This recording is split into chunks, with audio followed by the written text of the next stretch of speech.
The psychology of fearing time and aging often rests on a hidden foundation of existential anxiety, where every passing week feels like a personal subtraction. For this person, time isn't a neutral background of life. It becomes a force that steals opportunities, beauty, control, and identity. The core fear is rarely being older in itself. It's the fear of the unknown, the fear of helplessness, and the fear of an ending that becomes harder to ignore the more you notice time moving.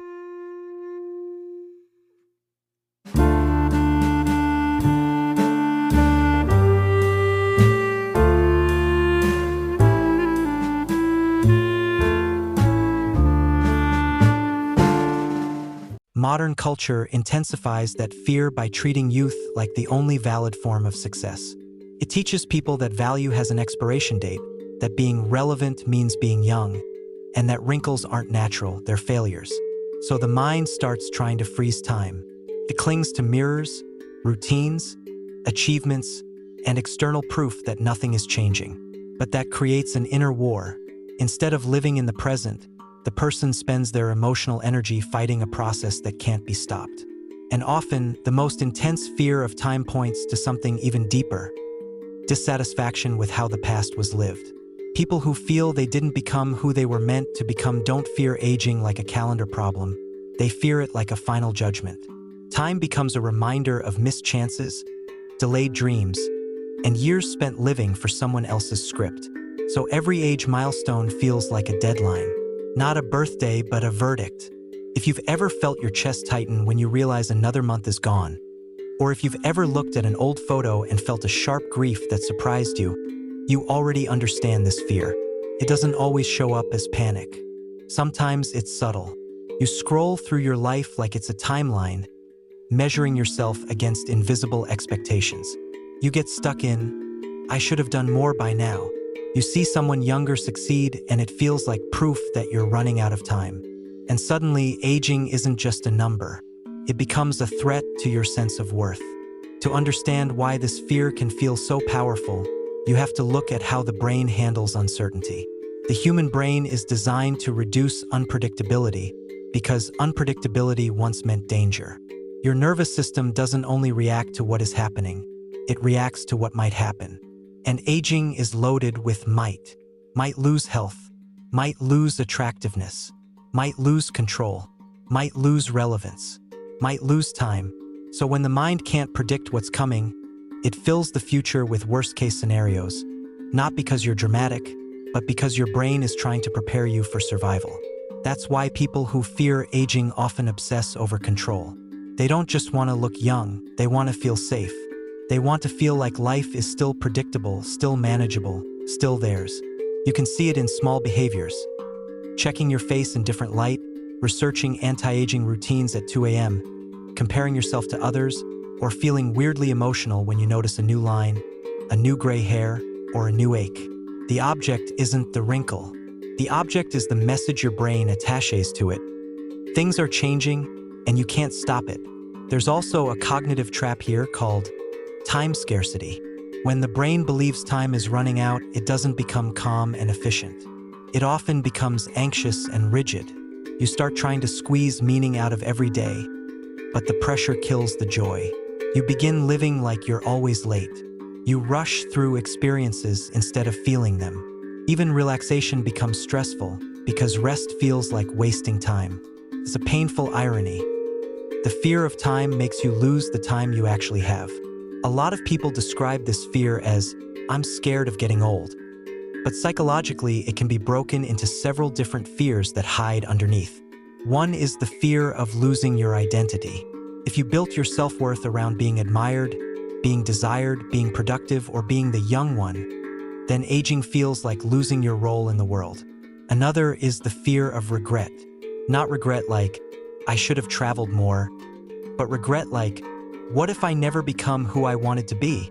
Another is the fear of loneliness, that as you age, you'll become invisible, less loved, less needed. And for many people, there's also the fear of mortality, even if they never say it out loud. The brain reacts strongly to mortality reminders. In psychology, there's a well-known concept called mortality salience. When people become aware that life ends, they often change their behavior. They might chase achievements more aggressively, cling tighter to relationships, or avoid thinking at all costs. You can watch this happen in real life. Someone turns 30, 40, or 50, and suddenly they feel a pressure that wasn't there a year ago. They don't just feel older, they feel watched by time. They start mentally calculating the years left, and the mind becomes obsessed with catching up. That's where the famous midlife crisis isn't actually about buying something expensive or changing a hairstyle. It's often a nervous system reaction to the realization that time is not infinite. When time feels infinite, you can delay dreams without panic. You can say, "I'll do it later." But when time starts feeling limited, the brain switches into a threat response. And what does the threat response do? It narrows focus. It becomes impulsive. It becomes extreme. Because the nervous system isn't asking, "What is meaningful?" It's asking, "What will stop the fear right now?" This is why some people react by trying to reverse time externally. They chase youth as a symbol. They change their look, their style, their environment, their friend group, even their personality. Not because they're shallow, but because their brain is trying to create a feeling of reset. A second chance. A new timeline. It's a psychological attempt to rewrite the past by controlling the present. Other people react in the opposite way. They freeze. They become avoidant. They don't start new projects because they fear it's too late. They don't date because they feel they missed their window. They don't take risks because they don't want to waste time. But the result is that they waste years in hesitation. This is a classic anxiety paradox. Fear of failure becomes fear of starting, and fear of aging becomes fear of living. There's a painful pattern behind that. The mind becomes addicted to future thinking. You constantly live in the mental movie of what's coming. You imagine the version of yourself that you're afraid of becoming. And each time you watch that movie, your nervous system reacts as if it's happening now. Your heart rate changes. Your muscles tighten. Your mood drops. You feel urgency. You feel pressure. And then you mistake that pressure for truth, as if the anxiety is evidence that time is truly running out. But anxiety is not a prophecy. Anxiety is your brain's alarm system. And when it comes to time and aging, that alarm system often gets triggered by comparison. Comparison is a psychological weapon because it creates an artificial scoreboard. You start measuring life in milestones instead of meaning. You see someone younger with more success, and the brain interprets it like threat. You're behind, not because you're objectively behind, but because the mind is wired to evaluate status for survival. In ancestral environments, being lower status could mean fewer resources and less protection. Today, it means feeling less worthy, less safe, less loved. And social media makes this 10 times worse. Compresses reality into highlight reels. You don't just see people aging, you see them winning. You see people achieving faster, looking better, traveling more, glowing more. And the brain doesn't think, "This is selective." The emotional brain thinks, "This is normal, and I'm failing." That's why the fear of time isn't only personal. It becomes social. It becomes shame. This is also why people often feel the fear most intensely at night. When your day is busy, your brain is distracted. But at night, the noise stops. And when the noise stops, the mind starts scanning. It asks, "What did I do with my time?" If you feel disconnected from your values, if you feel like you're living on autopilot, the scan feels brutal. You don't just feel tired. You feel like you're wasting your life. And that feeling is one of the strongest triggers for time anxiety. Here's a real-life example. Someone is doing fine on paper. Job, routine, stability. But every birthday feels heavy. They don't fear wrinkles. They fear the feeling that they are becoming older without becoming more alive. They start thinking, "I'm aging, but I'm not growing." And that gap, aging without growth, is where the fear becomes intense. Another example. A person who grew up receiving love mostly through achievement. They were praised when they performed, when they looked good, when they impressed. So their brain learned, "My value depends on output." As they age, the brain fears losing the easiest ways to earn validation. Maybe they feel less energetic. Maybe they're not in the spotlight anymore. Maybe the attention shifts to younger people. The nervous system reads that as danger because in their internal world, attention equals safety. So aging doesn't feel like change. It feels like rejection. There's also a deeper philosophical piece here. Time anxiety is often an identity problem. If you identify as a future version of yourself, the successful, perfect, complete version, then the present will always feel like not enough. You're living for the moment when you finally become someone. But time keeps moving, and you never arrive because the brain keeps moving the finish line. That's why people can achieve huge things and still feel panicked about time. Because the fear was never about achievement. It was about not being at peace with themselves. So how do you calm this fear without turning your life into a productivity prison? First, you have to understand what you're actually afraid of. Most people say, "I'm scared of aging," but the brain hears, "I'm scared of losing control." If you target the wrong fear, you'll treat the wrong symptom. You'll try to control your appearance more, your schedule more, your achievements more, and the fear will return, because you're feeding the belief that control is the only way to feel safe. The real work is teaching your nervous system that change does not equal danger. This isn't just mindset, it's biology. Your brain needs evidence that you can handle uncertainty, that you can adapt, that your worth isn't tied to a specific age. And evidence comes from behavior. For example, doing something small that proves you can start late, learn late, rebuild late. Something that tells your nervous system, "I'm not trapped by time. I'm alive in time."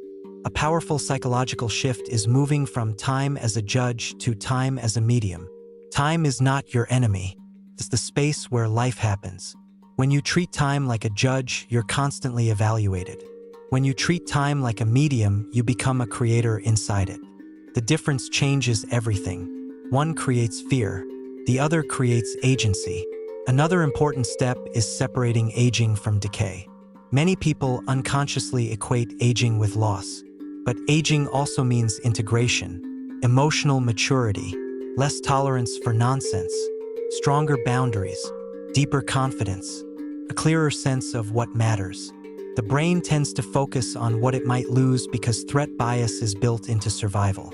But psychologically, you can train the mind to also see what grows. That balance doesn't erase fear, it makes fear less dominant. A practical tool is to stop measuring your life only by milestones. Milestones are rare, and they create anxiety because you're always waiting. Instead, measure by alignment. Ask yourself, am I living in a way that matches my values this week? Alignment is available every day, and that's how you escape the time trap. Because time anxiety often comes from living disconnected from your values, not from the number on your ID.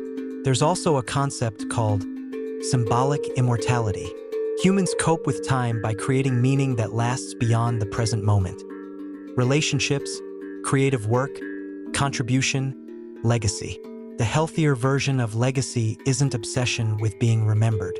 It's the quiet belief that your life matters because it impacts others, because it expresses something true, because it builds something real. When your life has meaning, time feels less like an enemy and more like a path. And finally, you have to accept one uncomfortable truth. Part of this fear will always exist, because it's human. Time anxiety isn't always a disorder. Sometimes it's a signal. It's your psyche saying, "Wake up, your life is happening." The goal is not to erase the fear completely. The goal is to stop obeying it. Because the moment you start living only to avoid aging, you stop living. You become a curator of your image instead of a participant in your life. You become a manager of your time instead of a person who feels time. And ironically, you lose the very thing you're trying to protect, your presence. So if you fear time, don't shame yourself. Your brain is doing what it was designed to do. Notice loss, predict danger, search for control. But you can retrain that system. You can teach it that aging is not a collapse of value. That time is not proof of failure. That you can still begin, still change, still grow. Not in spite of time, but because of it. And maybe the deepest freedom comes when you realize this. Youth is not the only chapter where life is real. Life is real whenever you are fully inside it. The fear of aging softens when you stop trying to outrun time and start trying to meet yourself in the moment you actually have. Because the truth is, time will move no matter what you do. But you can choose whether it moves through you like a thief or through you like a river that carries you forward into a life that still belongs to you.